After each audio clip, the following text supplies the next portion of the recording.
Bienvenue mesdames et messieurs, bienvenue, mbote bonjour, Nabion so Bandeko Balandi partout dans le monde. Nous sommes ici dans Héroïne TV, la chaîne de la délivrance et précisément dans l'émission La Révélation, toujours avec votre humble serviteur Blacky Onyumbe, les prêtres noirs, comme le dit Chris Kambi, dit que je salue. Je le vois derrière la caméra, je vois Isaac Kambomba aussi, le grand réalisateur du ministère Les Rachetés. Je vois tout le monde, je vois Christé Vivangui, je vois David, toujours du ministère Les Rachetés. Je me jette un peu aux côtés du Canada, je vois Maman Valérie et Papa, Claude, oui, que je salue en passant. De bonheur à vous, que Dieu vous bénisse. Comme je l'ai dit tantôt, nous sommes à l'émission La Révélation. Mesdames et messieurs, vous savez que l'émission La Révélation, les émissions où il peut s'acabiner, mingi oboye éviter. Donc, aujourd'hui, nous allons pencher un peu du côté du ministère Les Rachetés pour vous parler du ministère Les Rachetés. Mesdames et messieurs, prenons la pause et on se retrouve tout juste après.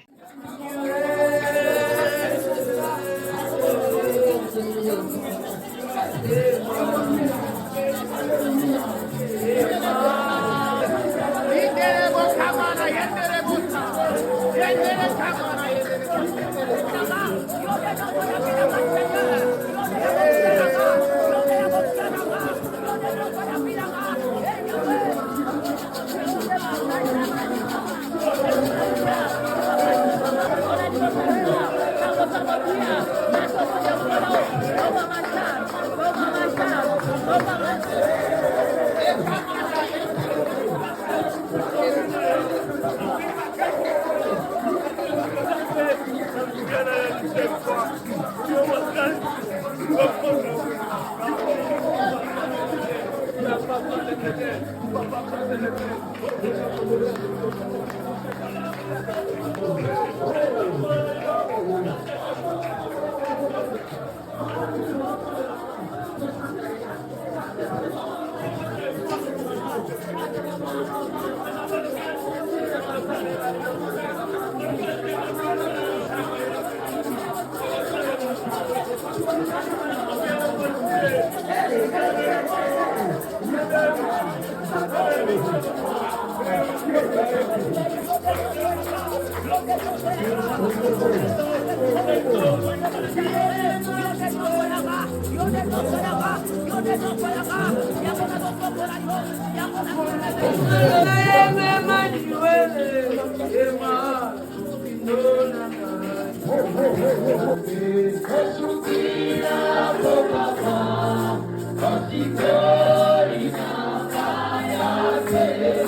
Marc chapitre 5, tobandi na 35e verset.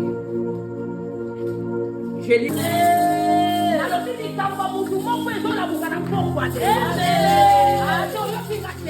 Nalobi likambo mutu moko ezolabuka na pokwa te. Oyo nyonso ebekufa te ezolabuka na pokwa lelo. Oyo nyonso ebeba te ezolabuka na pokwa lelo.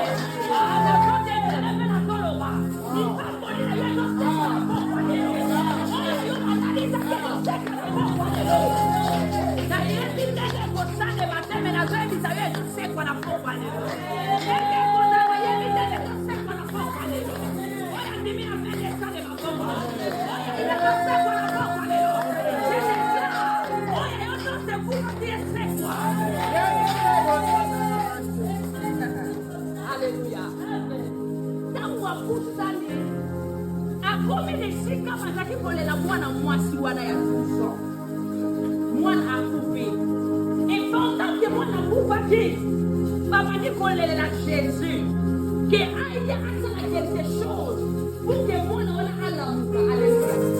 Mais badisciple bayebisi ye mpona nini bozali kotungisa maître na biso, mpona nini bozali kotungisa Yesu Masiya. Alléluia. Badisciple balingi batya kala bapekisa ke Jésus akende kosala miracle te. Alléluia.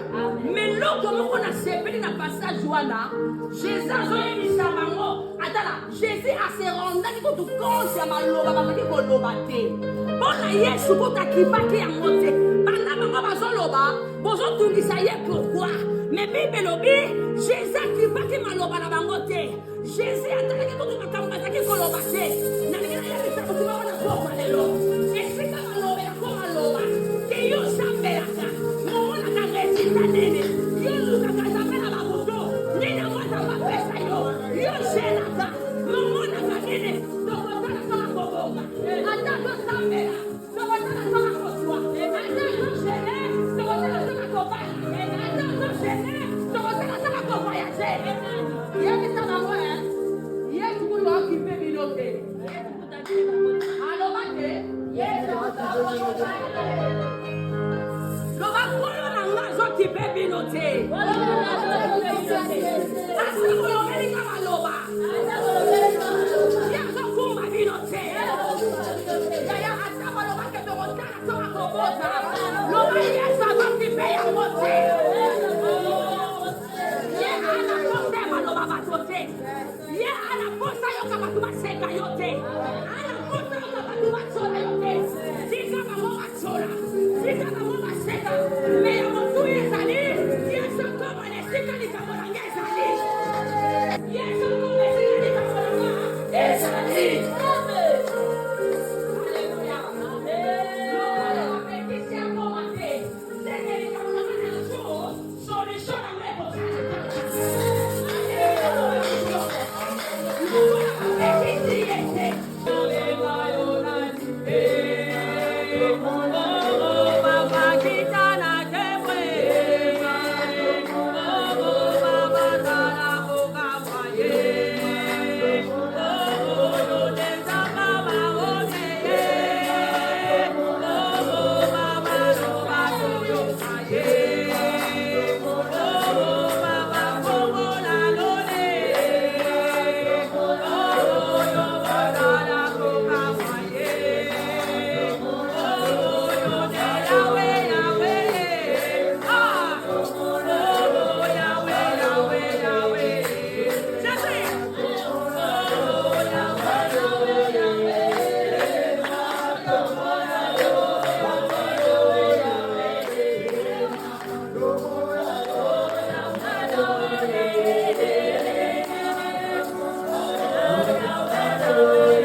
Ladies and gentlemen, comme je vous ai dit tantôt, nous sommes à l'émission La Révélation. Aujourd'hui, nous allons parler du ministère Les Rachetés.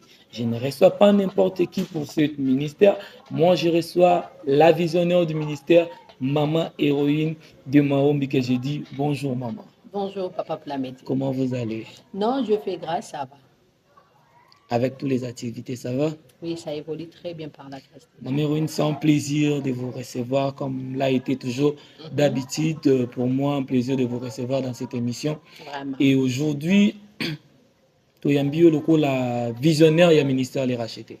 Parce que nous allons parler vraiment de ce ministère. Nous allons parler du ministère Les Rachetés à long et à large. Maman Héroïne de Mahombi, dites-nous, plaisir na wezandenge nini pour mon ministère Les Rachetés et l'ongwe dans l'ombre, parce que je signale que le ministère Les Rachetés est un ministère et bandit les lotés et bandit en 2025 était, mais vous m'avez déjà et c'était beaucoup plus dans l'ombre. Et aujourd'hui, le ministère Les Rachetés et Bimi à vie de tout le monde. Maman Héroïne, plaisir na wezandenge nini. En tout cas, ils ont vraiment plaisir. Donc, il y a comme un ministère où ils ont batama et les longs ambassadeurs bisongolu et mon ami namiswabat. En tout cas, ils ont vraiment un makas parce que nami kolona biso lelo, ils ont facilité à comme on a montage place. Pe atie batu baya kabasanga na rapona loku manzambe ena batu su basana grâce mais bato telenga na pona ko trouver esika. Alors ce qui nzamba sali biso ngolu ya kozwa place, pourquoi ne pas les louer? Donc ils ont vraiment un grand plaisir ya komona que les racheter o ebata maki melelo o ebimi pour que batu baya kapona ba délivrance. Voilà, ils ont vraiment essayé. Ils ont vraiment essayé komona ministère oyo ebomba maki ebata maki lelo ebimi au vu de tout le monde, tout Bayebi ministère Les Rachetés du Christ. Maman Héroïne, en titre de rappel, ministère Les Rachetés et ça lit combien d'années d'existence? Bon, ministère Les Rachetés. Jusque-là, je précise, parce que ministère Les Rachetés, ils en ont vu moulaï tellement et partout dans le monde. Vraiment. Ministère Les Rachetés, en fait, Kobanda yango, Kobanda ko sangisa bat, nde to banda ki na ba montagne, je crois, banda ki na 2021. 2021, to banda ki ba service montagne, et puis to koma ki na ba prière en ligne, na banda ku ko sangana. Donc, ça fait au moins 2021 jusqu'à 2025, ça fait combien de... 4 ans. Donc, 4 ans, voilà. 4 ans d'existence du ministère Les Rachetés du Christ. Enfin, ministère Les Rachetés du Christ est 8 places. Maman Héroïne, ministère Les Rachetés est Zomi Wapi. Papa Plamedi, ministère Les Rachetés et Zoami na commune ya Lemba, précisément na Lemba Terminus. Alors, ce que komika kana Terminus, autouni référence Caroblé. Caroblé, à partir de Caroblé, autouni kaka avenue Makongo. Makongo, donc on peut sa référence simple, c'est que Caroblé sur Makongo. Caroblé sur Makongo, et puis autouni avenue Zizi numéro 16. Lemba Terminus. Référence ezali Carreau Bleu sur Makongo. Et puis autouni avenue Zizi numéro 16. Carreau Bleu sur Makongo, avenue Zizi numéro 16. Il y a un des alliés. Et si au ministère Les Rachetés du Christ et Zoami. Biso tout bana ya Lemba, Matete, Limete, Makala, Bumbu, Selimba ou Kinshasa. Tout y est ici ministère Les Rachetés et Zoami n'a rappelé tous alina. Carreau Bleu à Lemba Terminus sur Makongo. Avenue Zizi numéro 16. Déplacé au cause ministère Les Rachetés, accompagné de la servante de Dieu, Maman Héroïne de Mahombi, que j'appelle précisément la bouche autorisée de l'Éternel. Maman Héroïne. Ministère d'Engue Bandibon. Quels sont programmes quel est votre programme de prière ainsi que le programme na yo moko personnel en tant que servant au hasard ou va répondre au monde entier. Kokutana na yo, c'est toujours au ministère. Et puis, quel jour peut s'aviser sur le programme, il y a ministère. Bon, merci beaucoup. Le ministère l'a racheté depuis Ebandi. On a ouverture. Au Tosala qui il y a 3 jours. 3 jours. Et puis, après ouverture, tout ce qui est programme, il y a un culte normal. Oui, c'est que chaque mardi, maman héroïne a dans l'église pour na koyamba mutu nyonso azana ka. Mutu nyonso yebo za na problème o e dérange kayo. Malade, problème à musala, problème moko o ezali ya ba famille ezotungisa yo, ozana posa ya koyoka nzambe. Tozape na consultation prophétique tant okoya okokutana maman héroïne pour que oyoka ainsi dit l'Éternel. Alors chaque mercredi, tozaka na prière ya combat. Service ya combat nzamba pesanga révélation et ça dit que ma destinée ne sera pas vendue parce que le Seigneur m'avait vraiment parlé concernant ma destinée à bateau comment est-ce que nous allons échanger. Alors nzamba pesanga révélation le non tala ba étoile ya bateau belé ba échanger yango ba destinée bateau belé ba vivre ba vie o eza ya bangote. Alors pour na ko sunga bateau wana nzamba pesanga révélation à chaque mercredi à partir à 16h30 jusqu'à 18h30. Oui, c'est-à-dire thème que ma destinée ne sera pas vendue. Prière, il y a combat, tolo nase et toko. Toya, tolo kanzambe chaque mercredi. Alors, vendredi, des ambapetsinga révélation, il y a kata pungi au bonga. Alors, kata pungi au bonga, on va continuer. Kata pungi au bonga, toko lobela. Il faut toko tana mozingo pinza, il y a kata pungi au bonga. Parce que révélation, on a... C'est tellement profond. Ouais, papa. Continue maman, à part vendredi Katapongo. Voilà, donc vendredi Katapongo Bonga, Otozakanango, minuit, de minuit à 4h ou 5h du matin. Donc on a vraiment tola la kate. Alors dimanche, Tozakana kit d'adoration à partir de 16h30 à 18h30. On a to bengi ba nyonso, et ça aux musulmans, catholiques, aux protestants, aux amuto église nin, eponi écoloté, eponi église té. C'est-à-dire kit d'adoration, autozo benga batu nyonso, pour na toya to kumisa, nzambe na biso, voilà. Biso qui va programme, maman héroïne à lobby, mardi à Yambaka Yemoko, na kati ya ministère les racheté, à l'adresse donnée, mercredi, ezali mercredi combat, avec comme thème, ma destinée ne sera pas vendue. Yo mutu osa bloqué quelque part, on dit destinée na o déjà et kenda o donc yaka ko bunda parce que babi prière on est prière à bilombe bato bandima ko bunda pona elonga na bango. Et puis le vendredi ezali nuit de prière dénommée Kata Pongi Obonga. Maman héroïne, parlons d'abord du Kata Pongi Obonga. Vraiment. Idée wana, to thème wana, to sujet wana, to combo wana ya Kata Pongi Obonga. Et où tu es wapi? Dans la question. Je me rappelle un jour, pendant que j'étais à la permanence, deux fois, ça arrivait que de minuit à 5h, nazo prié kaka. Alors, pendant que les gens qui na ola musabatu poto sambela ne zakala babutu ba o balalaka ceux qui na ye na FC bango bino bola muka kata pongo bonga parce que ce qu'on lali o bonga te. Alors c'est fort hein, c'est fort. Kata pongo bonga. Voilà, donc slogan on appelle etikala mbala moko bongo nde na zongo na komaka o yebisa batu ke Kata Pongi Obonga. Pourquoi nous avons dit Kata Pongi Obonga? Parce que c'est pendant la nuit que Makambe Salimaka. Oh. C'est pendant la nuit Moutabongaka. C'est pendant la nuit que Moutasana Kanini Abeba. Alors, ce qui Moutou Akati Pongi, c'est-à-dire que vie d'ailleurs Obeba. Alors, pour que vie Moutone Beba te Akata Pongi Obonga. Maman héroïne. Oui, papa. Kombo wana eza bien. Na sepeli na ngape na sepela nango.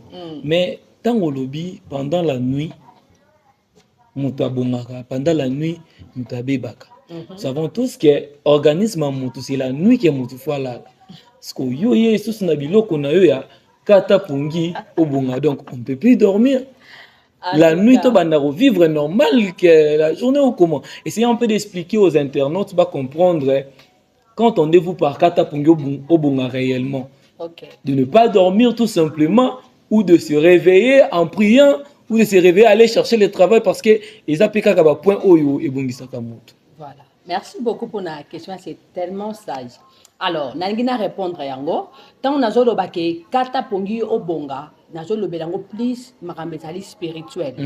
Tozongi na spiritualité. Alors, topeki sina no muto ala la pongiti parce que tant muta uta kamsala deux fois misala sila ka ba 17h ba 18h. Muto ça n'attend, il y a que se défouler, il y a que se détendre, au jour lo kono akolia, ou se détendre un peu. À partir de 20h au roki olala. Et tant on lali pendant 20h, au rose de 20h jusqu'à minuit. Minuit au lamuki parce que ba prince de l'air na ba précipité et ça rappelle moment na bango o ba telemaka pona coopérer na butu. Tozongi kaka na Bible na moni ni solo ya mwasi ya deux femmes prostituées.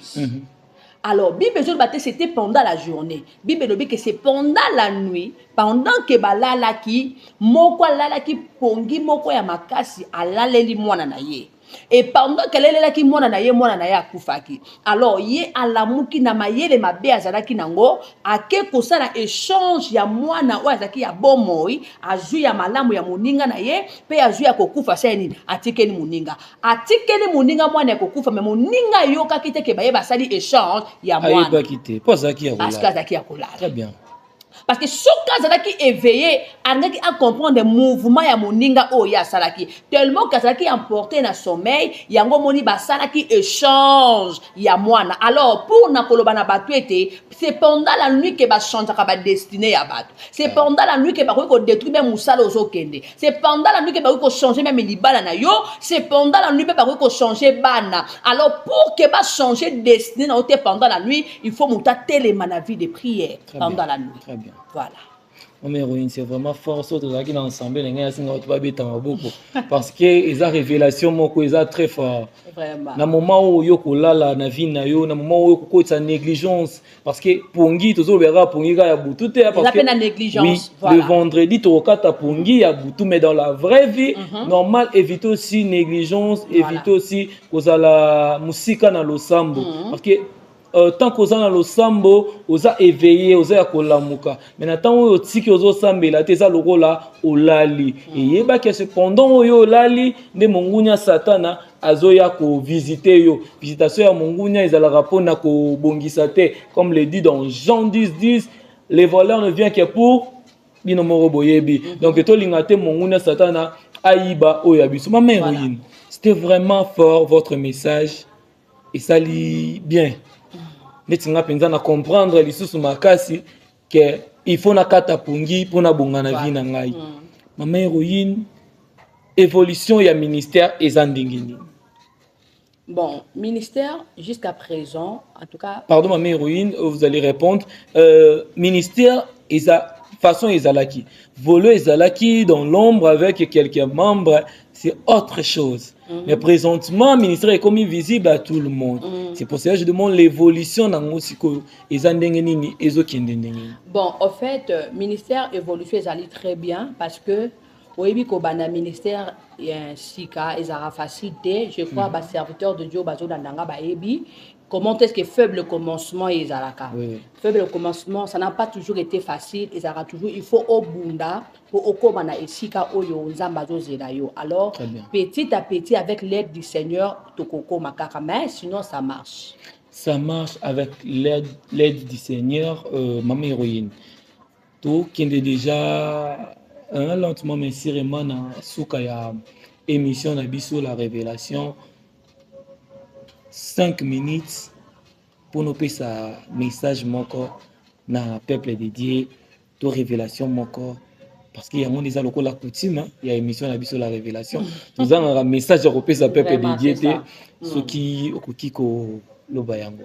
Bon, merci beaucoup papa pour le message et pour la parole. Message oyonga na ye nango pour na kolobela bala na Nzambe. C'était un jour que je priais. Parce que mes connaissances en retraite, elles sont vraiment permanentes. Parce que Nzamba le bec n'a pas de prière, il y a nuit aussi là. Nzamba est makamboa de préparer. Pour 2026, il y a tellement de projets où ils ont la biso. Il faut la concentration, oui.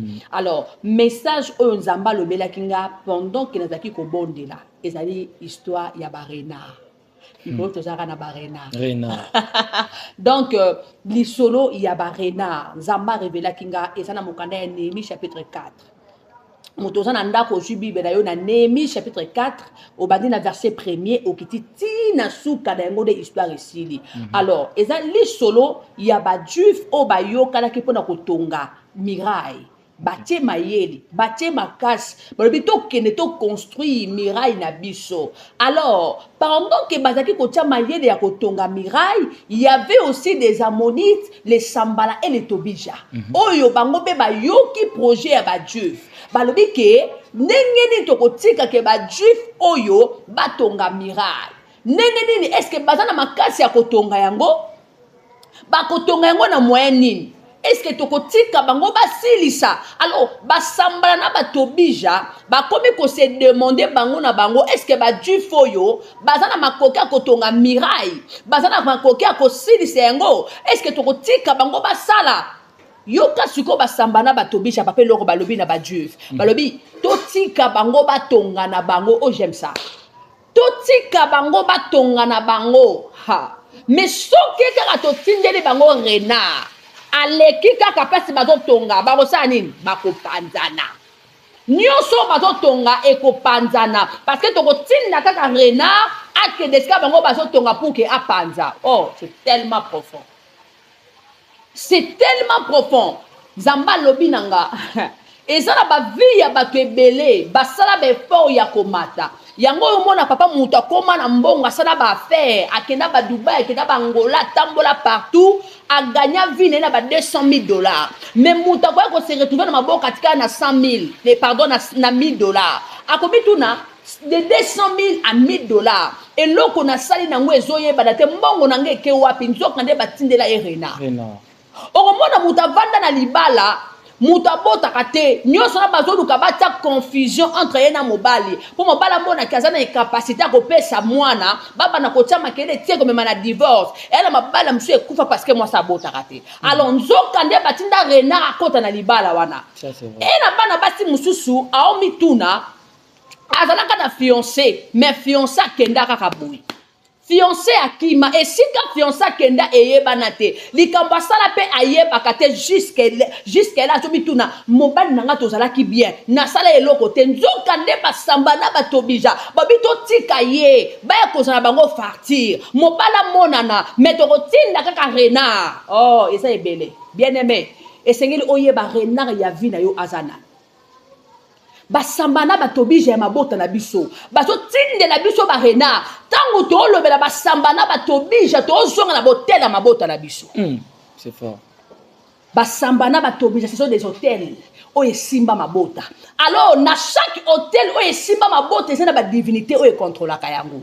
Alors pendant que tolobela ba divinité yango ne bango baza ba renard nani siko aza renard a vi na yo oyo contrôlaka yo oyo alingaka te yo avancer oya lingaka te ke yo sala eloko moko ekende liboso oya bebisa libala na yo nana za renard a vi na yo. Voilà eza message oyo nzambe apesinga ke bala na nzambe balamuka parce que basamba na batobija mpe batelemi mpona koluka kotindela biso ba renard po badétruire oyo biso tolingi totonga. Alors kotika renard te abebisa oyo yo lingo tonga parce que ba renard bazaka ba flatteur hein même si tozoli na récitation ya le corbeau et le renard ayaki ko flatter ba boto la froment keba renard akoboto le froment. Que Dieu vous bénisse. Keba renard akobotola oyo yo zwa o lipamboli na yo ba renard o tout bazoya kotungisa bomo ina biso bazoya komeka biso hein na récitation pe balobi baza ba flatteur baroya pe na image mora bien menzo rande aende ko dérober to kobotola oyo zwa ki mama héroïne. Merci vraiment pour na message oyo peuple de Dieu ba bénéficier nango mokolo na lelo. Mama héroïne, quels sont les projets à venir? Parce que avoir tout commis déjà en novembre, décembre 2025 est aussi là. Ministère les racheter bon ici bas programme, tout projeté pe moi quelques années au début quelques mois plus tôt au début de l'année 2026 ce qui va programme ils a tout projet ça, je vais les dire ou les annoncer au peuple de Dieu. Voilà, merci beaucoup Papa Blacky. Les racheter c'est un programme na année avant ici là, toujours préparé dédicace dans mois de décembre. Parce que Zamba Loba qui faut dédicacer et tonga na ye. Donc, ministère les racheté, et ça la dédicace à ministère. Donc, toujours dédié en gros, dans ma boko ya nzambe. Alors, tu as ça la moussala au question qui est là les devant. Dédicace, wana ezana mois de décembre, je crois que Zonga. Si ce n'est pas la semaine prochaine, pour topé ça une date normale où ils ont qui pour na dédicace. Dédicace soit au beng ça basa la nzambe au bakoya pe pour na kotiali lo ba pe na kata ministère au zamba ko révéler biso. Alors to ça dans sous forme ya agapé. Alors moi ko lia ko mela ekozala pour na ko partager esengo oyo nzamba pe biso ministère parce que c'est esengo papa. Parce que tout le monde na ba tumsu ba ke na baba. Hein, na babiska bakenda kana bazo bina bazo sepela bazo mela pourquoi pas biso pe ba na nzambe to za rapena ba moment moko ya esengo pona ko pesa nzambe merci na o azo sa ela pe to ko profiter pe ko clôturer année 2025 mokolo ya dédicace voilà alors na 2026 je crois na mois ya mars to za na conférence wana vraiment ko za la conférence o to ko bengi sa pe ba servante de Dieu au bazar reconnu au bakoya pe ko tiali lo bala bango e ko za la plus concerné pour na bana basi alors le femme eza mwana biso abasi alors bana basi o bazana mabala ba o bazali ko s'aspirer na mariage ba o bazana ba proposant ba o pena ba balité même ici au balité même chose na âge moko senga yo ozala encadrer conférence wana etali biso bana basi tozala wana soki be ba papa ba lobi to ya ko participer to boya te mais et ça vraiment pour na basi to ko bengisa penda basala nzambe tozo mona mama lombonga ko tanga te mama Eunice Manyanga mama pala Mama pala omeonga voilà bakozala moi ebele otoko bengisa ndenge nzambe akokamba biso voilà projet tozana na 2026. Ok, tout moni programme na biso ya décembre awa bientôt ekozala dédicace ya ministère les rachetés du Christ kaka ndenge mama héroïne ya lobi donc tokozanga te date wana ekopesamela biso dans quelques jours à venir bakopesa biso date wana ya dédicace ekozala vraiment chaud parce que bana ministère les rachetés bango mo bazaka déjà bato chaud. Là je salue déjà les grands pianistes hein Kriska ici Kazali Yayebi dans les grands chantres Isaka donc bango tout na pesi bango mbote esika bazali ambiance dans les seigneurs kozala vraiment totalement mokolo ya dédicace wana en plus de ça maman héroïne a bien dit que au mois de mars 2026 là c'est pour les mamans donc conférence et kozala tellement chaud tempe kopesa mela biso pona ba maman nyonso ba koya parce que ministère les rachetés na grandeur nango na dimension nango c'est géré par une femme là je rappelle la servante de Dieu maman héroïne de Maombi maman héroïne tokomi na suka oui papa tokomi na suka il y a émission Nabiso la révélation on a beau parler du ministère les rachetés du Christ qui se situe à Lemba Terminus Karoblé sur Makongo au numéro 16 de l'avenue Zizi, c'est ça? Oui. Donc venez nombreux le peuple dédié pour na kutana nzambe ya maman héroïne ko meka payer parce que j'ai toujours dit ce qui nzambe na yo a salité meka ya maman héroïne au moment na sala parce que nous déjà on confirme que nzambe ya maman héroïne de Maombi a salaka. Amen. Il agit efficace a salaka vraiment na toute sa puissance. Maman héroïne tokomi na suka. Iloba nini ya suku ikoloba topé bambota kopesi ezali opesi après ngana ko désannoncer après vous allez clôturer par la prière. Merci beaucoup. En tout cas liloba langa ya suku ezana koloba kaka to lukanzambe. OK. Totelema vraiment to lukanzambe bibi ezo loba que chercher l'Éternel pendant qu'il se trouve et invoque-le tandis qu'il est prêt. Na lobaka toujours eloko nzambe balukaka ye. Soko lukizambe tezama wa trop. Alors totelema to lukanzambe. Merci beaucoup na mon big prophète Eric Kasongo. Ce qui na bengé big prophète parce que asa moto ya kochaka pe na makamebele ya nzambe. En tout cas na zaka reconnaissante ya papa wana makasi. Et c'est qu'on a dit prophète Eric Kasongo nzambe apambola yo. Pourquoi pas chez Bisso TV Télévision, chez Bisso TV, la bâtisse télévision, comprenez mon émotion, chez Bisso TV, voilà. Ils ont dit chaîne où ils ont dit qu'on parle de la paix dans Nzambe Belé, chaîne où peut bon na kanga maman héroïne souvent dans les kakawana, tout ce monde a papa Chic Moukadi le président ya chez Bisso, Nzambalo la AP c'est sur Soumaïe et Belé, na musala o azo sala. Je crois bon monde na kanga na chez Bisso. Alors où ils ont dit chaîne il y a héroïne TV. Et si quand au bon bon na maman héroïne, où ils ont chaîne il y a maman héroïne, au Zamba PC pour le ministère à les racheter. Yonan au sabona quitté Ebele, yaka ko s'abonner na chaîne Héroïne TV. Le Seigneur ne manquera pas à vous bénir. Na pesimbo teresus na yomoko, les journalistes que j'aime beaucoup, Zambalo la peso sous maye de Belé. Amen. Na musala ozo sala ekende vraiment liboso, sans oublier malgré qu'ça derrière la caméra, mais un grand chantre bientôt la jobeta featuring na ba frère Atoms. Alors Zambalo la pourquoi pas totika te pas Moïse Mbiye Zambalo la monaye apambola ye atondi ça le sur ma puta ebele, et sans oublier les grands pianistes les grands pianistes donc yeso kazo beta il faut bonzambe kita na benga kaye Chris donc Zambalo la pambola ye, sans oublier ma fille chérie Christivi Vangi. En tout cas Zambalo la pambola wana za mwana Nzamba pesanga secrétaire privé à maman héroïne Zamba pambola ye, mon fils David Tangeni Zamba pambola ye, sans oublier ma mère spirituelle qui est maman Deborah Talonga. Zamba pambola yo biscuit ozali pour na sacrifice pe ba effort oyo sali pour que héroïne akoma oya zanelo. Que Dieu te bénisse abondamment. Voilà, et je bénis toute la famille Onayema. Que Dieu vous bénisse. Merci. Merci beaucoup, que Dieu vous bénisse. Là c'était Malubaya Mama héroïne de Maombi à Pamboli biso Pelokola bana nzambe to yambi mapamboli wana par le nom puissant de Jésus-Christ qui est notre sauveur. Mesdames et messieurs, c'était l'émission La Révélation avec Blacky Onyumbe, comme vous l'avez remarqué. Je dis d'abord merci à toute l'équipe technique derrière la caméra principale. Je vois Chris Kambidi au balade, Isaac Kambomba, que je salue tous les fidèles du ministère Les Rachetés. Je vois Christé Vivangi, la fille chérie à maman, et David Tangeni. Je salue ma famille, tout le monde. Je vous salue, babi, ceux qui n'ont bien entendu comment monsieur Zokima, monsieur Kansalorola. Hein, to boki bangote me bino tout na sangisi bino bozwa bambote na bino. Merci beaucoup, c'était un grand plaisir de partager ces moments avec maman héroïne de Maombi, avec l'émission La Révélation sur Héroïne TV. Mesdames et messieurs, abonnez-vous massivement. Donc, si vous vous abonnez, il y aura beaucoup plus de nouveautés. Et puis, nous allons monter ensemble par l'aide du Seigneur. C'était l'émission La Révélation avec Blacky Onyumbe. On était avec Maman Héroïne. Je dis merci beaucoup, Maman Héroïne, pour votre disponibilité. Et quant à moi, je vous dis au revoir et à très bientôt. Nous allons laisser Maman Héroïne clôturer par la prière. Merci beaucoup. Seigneur, merci pour ta grâce, merci pour ta faveur. Obanda kinabiso ne bandeli peto kobina suka ya émission Oyo La Révélation.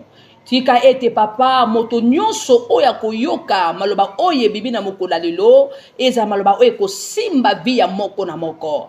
Père, ba oyo nyonso bazali kolanda biso, même si bazali na malade, bazana ba problème ezotungisa bango, bazana ba mbete hôpital, bazana ba prison, bisika nyonso bazwami na difficulté. Pourquoi pas le boko na nguye kele ko simba bango? Parce que la Bible me dit que papa le boko na weza mokusete. Et comme makati bisika motako ko komate. Le boko ne kele ko simba ba nyonso bazana ba problème. Le boko na yo pesa solution à ba père. Na ningi na yo ka témoignage. Kaka ne mission otolanda ki nzambe ko lobela mama héroïne. Tozana ki sauver, pe maladie nanga ebikaki, pe problème nanga ezwa ki solution. Je déclare le Dieu de mon appel, le Dieu de mon alliance, banda ko toucher ba nyonso bazana ba problème. Banda ko simba ba kaya malade, banda ko pesa lobiko, ba o bazana ba cas difficile, yawe kota makambu na bango papa. Na tele mission zambalola, ne mission ya révélation, pour que mbala sima e akopambola lisusu mabota na nzambe, pour que mbana sima ba kebele ba bika loboko nwangu ya. To terme de puissance nyonso ya molili, oye yaka pona ko détruire bana na yo, eza na mosika na bango na kombo na Yesu Masia.